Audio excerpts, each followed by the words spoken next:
खानदेश बुलंदतोफ TV news.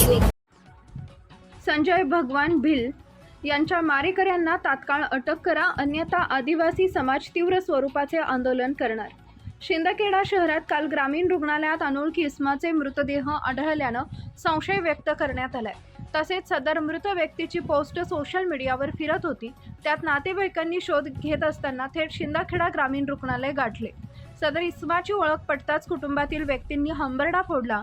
त्यानंतर आदिवासी समाजाचे नेते दीपक अहिरे यांची भेट घेऊन शिंदखेडा पोलीस स्टेशन गाठले आणि पोलीस निरीक्षक यांना तक्रार अर्ज व निवेदन दिले। त्यातून 9 मे 2026 रोजी शिंदखेडा शहरात संजय भगवान भिल राहणार दोंडाईचा आदिवासी व्यक्तीचा शिंदखेडा शहरात जनता हायस्कूल जवळील वेश्यावस्तीत जवळ लूटमार करून घातपात करण्यात आला आहे, असा आम्हाला संशय आहे। तरी संबंधित आरोपींना तात्काळ चौकशी करून अटक करण्यात यावी, अन्यथा आदिवासी समाज घटनास्थळापासून ते पोलीस स्टेशनपर्यंत मोर्चा काढून आरोपींना अटक करण्यासाठी आंदोलन करेल, असा इशारा यावेळी देण्यात आला। यावेळी आदिवासी नेते तथा आदिवासी काँग्रेस धुळे जिल्हाध्यक्ष दीपक अहिरे, पावबा राजू ठाकरे, अर्जुन रामराव भिल, रवींद्र बबन भिल, अशोक सुखलाल सोनवणे आदींसह समाज बांधव उपस्थित होते। मुख्य संपादक यादवराव सावंत, खानदेश बुलंदतोफ।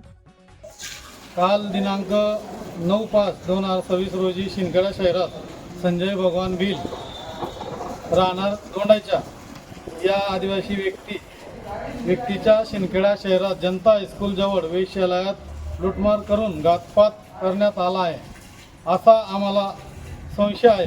तरी संबंधित आरोपींना तात्काळ अटक करून चौकशी करण्यात यावा, कारण ही आमच्या आदिवासी समाजामध्ये दुसरी तर तिसरी घटना असून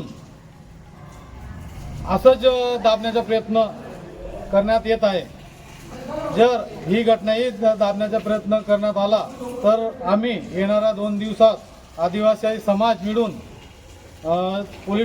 शिंदखेडा पोलीस स्टेशनवरती भव्य मोर्चा काढण्यात येईल व याला जबाबदार प्रशासन राहील। आपकी जय, जोहार, जिंदाबाद।